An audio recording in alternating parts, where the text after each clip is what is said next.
कैसा लगे आपको ठाकुर जी खुद आकर ये बोले कि मैं हूं बाके बिहारी, किसे ढूंढ रहे हो, मैं ही हूं कृष्ण कन्हैया।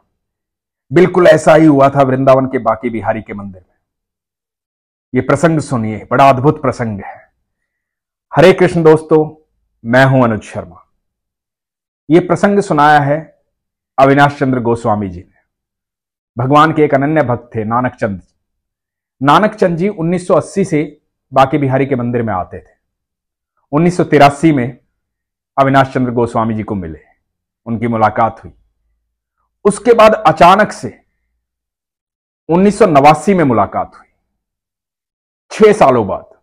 जब 6 साल बाद मुलाकात हुई, वो भी अचानक से, अविनाश चंद्र गोस्वामी जी बताते हैं कि मैं ठाकुर जी की सेवा करके बाहर ही निकला था, किसी से बात कर रहा था, एक आवाज आई, जय हो बिहारी जी की। मैंने पीछे मुड़कर देखा और याद करने की कोशिश की, अरे ये तो नानक चंद जी हैं। तो नानक चंद जी बोले, कैसे हैं आप? तो गोस्वामी जी ने पूछा कि कहां थे इतने दिन, सालों बाद मिले हो, आजकल आते नहीं मंदिर। तो नानक चंद जी ने बताया कि मंदिर तो आता हूं, आपको बहुत ढूंढता हूं, पर आप मिलते कहां हैं, आप इतने व्यस्त हैं। तो गोस्वामी जी ने पूछा कहां रुके वो? तो नानक चंद जी ने बताया कि मैं छपरा की धर्मशाला में रुका हूं और कृपा करके आप पधारिए, थोड़ा सत्संग हो जाएगा। गोस्वामी जी बताते हैं कि वो इतना प्रेम भरा निवेदन था कि मुझे जाना पड़ा। रास्ते में बात हुई तो गोस्वामी जी नानक चंद जी को बोले कि बिहारी जी की कृपा कभी भी हो जाती है, किसी पर भी हो जाती है। अब देखो, कृपा की ही बात है, बिना कृपा के तो हम भी मुलाकात नहीं कर सकते। ठाकुर जी के ऐसे ऐसे भक्त आते हैं, किसी से भी मिल लेते हैं ठाकुर जी। तो गोस्वामी जी ये चर्चा कर ही रहे थे कि नानक चंद जी की आंखों में आंसू आ गए। गोस्वामी जी ने देखा, गोस्वामी जी बोले, क्या हो गया आपकी आंखों में अश्रु? लेकिन ये तो प्रेम भरे अश्रु हैं, क्या बात हुई? बिहारी जी के ज्यादा ही करीब चले गए हैं आप। तो नानक चंद जी बोले, हां। तो गोस्वामी जी ने पूछा कि अच्छा ऐसा क्या हुआ? तो नानक चंद जी बोले कि बात सन 1984 की है। वृंदावन की परिक्रमा करने आया था, गोपाष्टमी का दिन था। सब लोग गैया पूजन कर रहे थे। ब्रिज के छोटे छोटे ग्वाले माथे पर चंदन लगाए, हाथ में लाठी लिए हुए घूम रहे थे। कोई पीतांबरी पहने हुए था, कोई मोर पंख लगाए हुए था। चारों तरफ त्योहार का माहौल था।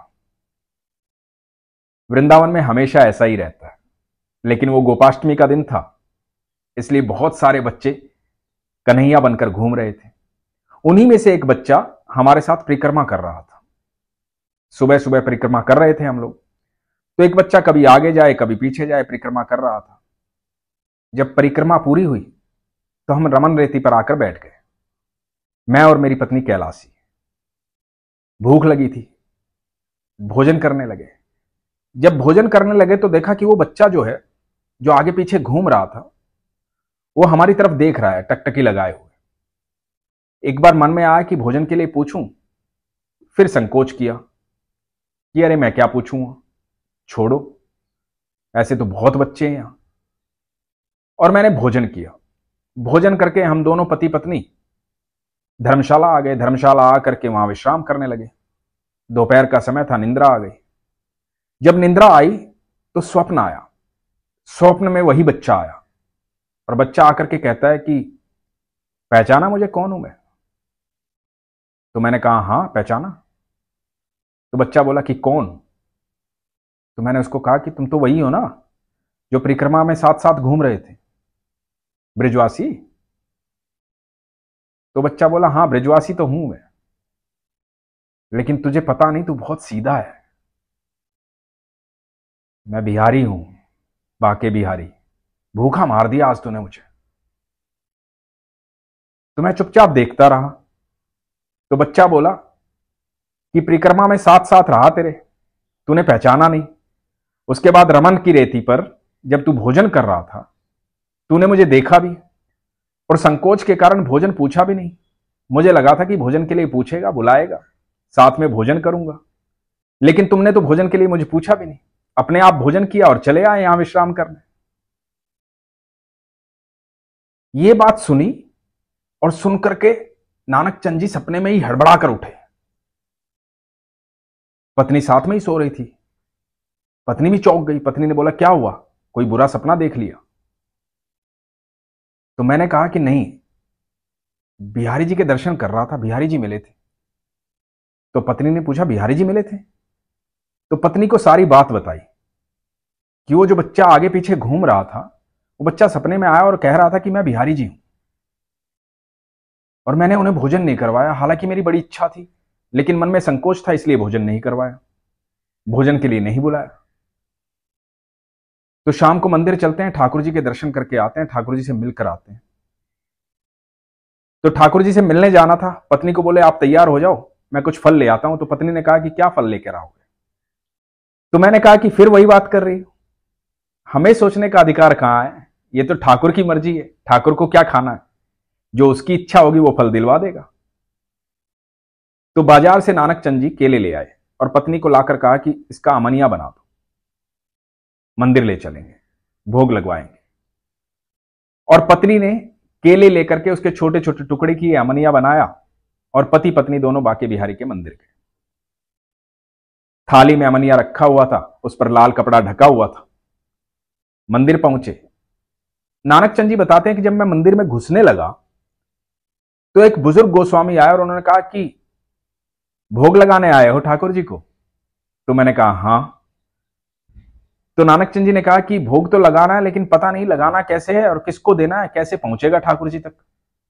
तो गोस्वामी जी बोले कि अरे भैया, यहां तक आ गए हो, जब उसने बुला लिया है तो आगे भी पहुंच जाएगा, तो ले जाओ वहां देखो कटघरे में ऊपर, वहां भंडारी जी खड़े हैं, उनको दे दो।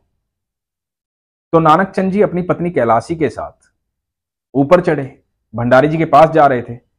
बताते हैं कि निज मंदिर से एक बच्चा बाहर निकल कर आया और उसने इनके हाथ से वो अमनिया वाला प्रसाद जो है वो ले लिया और मंदिर के अंदर चला गया। ये बच्चे को देख नहीं पाए, इनका ध्यान ठाकुर जी की तरफ, बिहारी जी की तरफ, और वहां जाने के बाद तो बिहारी जी की तरफ ही ध्यान रहता है। तो बच्चा थोड़ी देर में वापस आया। बच्चा आके वापस आकर के इनको बोला कि लो प्रसाद, भोग लगा लिया है मैंने। जब उस बच्चे ने ऐसा कहा तो दोनों की नजर उस बच्चे पर गई। नानक चंद जी बताते हैं कि ये वही बच्चा था जो परिक्रमा में साथ था, ये वही बच्चा था जो स्वप्न में साथ था। तो नानक चंद जी ने उससे पूछा कि तुम तो वही हो ना जो परिक्रमा में साथ थे, मेरे सपने में आए थे? तो बच्चे ने कहा, हां मैं ही तो हूं बांके बिहारी। तो नानक चंद जी उसे छूने वाले थे, इतने बताते हैं कि वो बच्चा कहां चला गया पता नहीं, खूब ढूंढा लेकिन कहीं नहीं मिला। देखते देखते आंखों से ओझल हो गया। नानक चंद जी कहते हैं, मेरी आंखों का वहम नहीं है, मैं मेरे बिहारी जी से मिला हूं, मेरे ठाकुर जी से मिला हूं, मैंने देखा है उन्हें, उन्होंने खुद कहा था कि मैं ही हूं बांके बिहारी। यह बड़ा अद्भुत अनुभव था। गोस्वामी जी ने कहा कि बिल्कुल संभव है, वो नटखट कन्हैया कहीं भी आ सकता है, वो सबसे प्यार करता है, वो ऐसे ही आता है, अपने भक्तों से मिलता है, भक्त उसे पहचान नहीं पाते, भक्तों के बीच में रहता है, लेकिन भक्तों को बाद में पता चलता है कि मेरे ठाकुर जी आए थे मिलने, मेरे बिहारी जी आए थे मिलने। वो अपने सच्चे भक्तों को अपना एहसास, अपनी अनुभूति हमेशा करवाता है। सच्चे भक्तों को जीवन में जरूर मिलता है, और जो जितना सच्चा होता है, सहज होता है, उसे उतनी ही सरलता से मिलता है, उतनी ही सहजता से मिलता है। दोस्तों, यह सच है कि ईश्वर आपके आसपास हमेशा रहते हैं, आपका विश्वास होना चाहिए। एक बात और है जो इस अनुभव में है, वो बड़ी कमाल की है। यह बहुत बार होता है कि हमारे मन में इच्छा होती है किसी को दान देने की, किसी को भोजन करवाने की, लेकिन संकोचवश हम ना भोजन करवाते हैं, ना दान देते हैं, आगे बढ़ जाते हैं, और कई बार हम इग्नोर भी कर देते हैं। याद रखिए, हर जीव के भीतर कृष्ण है। नारायण किस रूप में आपको मिल जाएंगे आपको पता नहीं, इसलिए हर जीव की सेवा कीजिए। यदि आप सक्षम हैं, किसी की मदद कर सकते हैं, किसी की आवश्यकता को पूर्ण कर सकते हैं, तो अवश्य कीजिए।